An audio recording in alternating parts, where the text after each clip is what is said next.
Good afternoon mga ka-farmers. Nag-prepare kami ngayon ng mga pagkain ng mga manokis natin. Yung breeding pellets, ilagay mo doon sa kalderin. Hindi, ito. Ito. Tapos yung bago, ilagay mo doon sa diyan. Dito.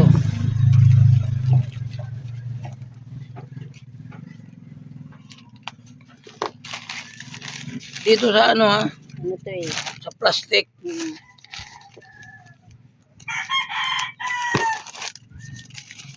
Ito. Ilagay mo doon. Yan. Tapos yung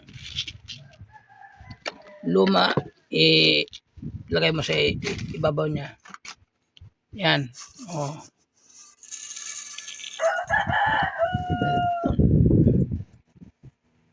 Saan yung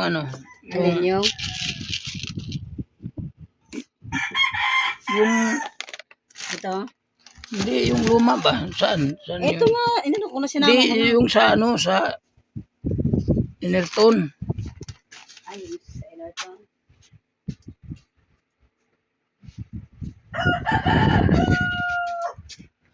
Diyan buhos mo muna dyan. Marami pa, tingnan natin. Hindi, konti na lang. Ibuhos mo doon. Tapos ihalo mo na lahat sila. Ito, tsaka yung crack corn. Ito muna ilagay natin yung crack corn. Dito. Dito.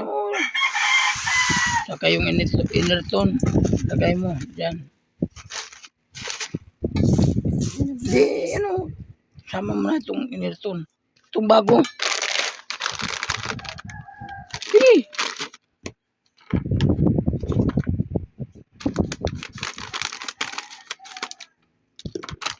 Yan.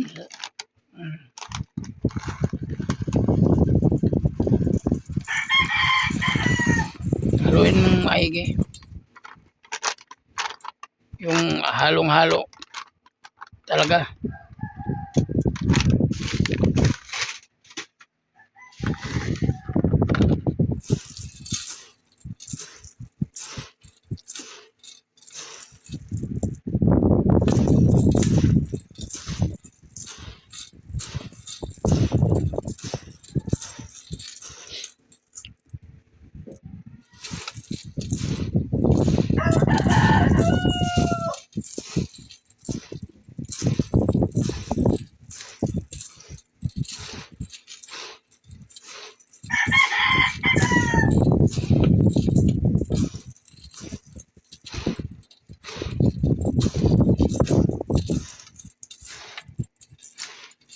Nasaan na yung Medyo.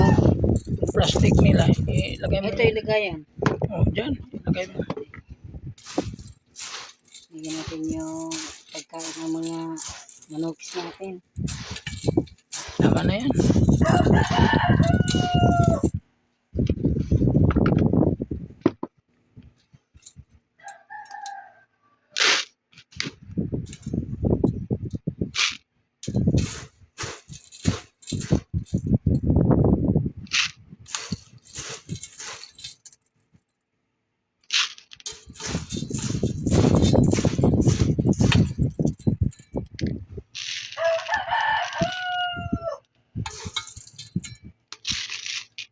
Kasya ba sila?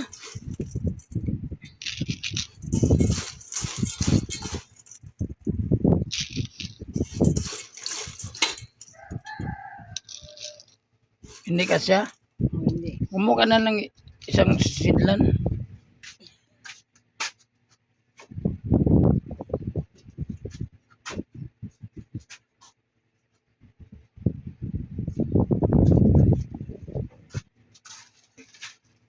Ito.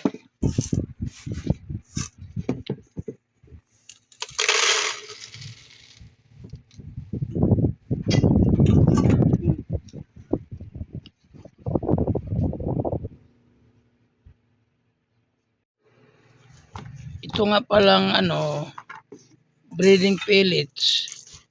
Para lang ito sa ano, sa nangingitlog na inahin. Ang takal nito ano 35 to 40 grams bawat kain. Isang ano lang siya. Isa sa Isang ganito po, no? umaga at isa sa hapon. Para lagi siyang nangingitlog. Maganda kasi ito sa pampaitlog ng mga manok. Sige, yan mo, ilagay mo sa kuwan. Hindi, yan na sa lagayan. Ibalik mo na.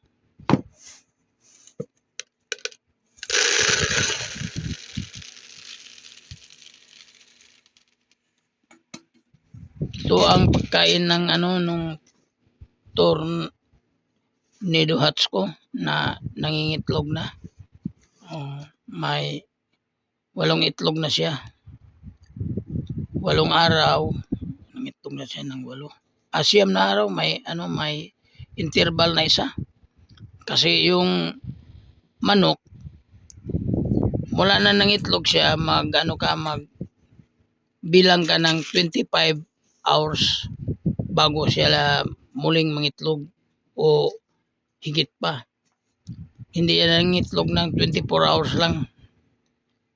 Kaya sa 8 itlog may palta na isa kasi 25 hours ang development ng isang itlog. Ganun yun siya.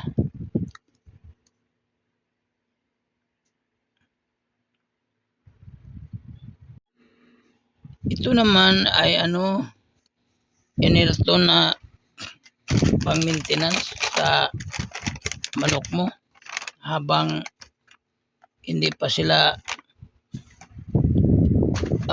isinisali sa exam. May halo itong crackon para yung katawan nila bumuka. Malakas pabuka ang crackon. Ang mixing ko lang 30% ang crackon, 70% ang yung greens. May kasama ng pellets kasi itong Enerton, ito ang pinili ko kasi may kasama na siyang pellets. Kompleto na siya sa mga greens yan. Tsaka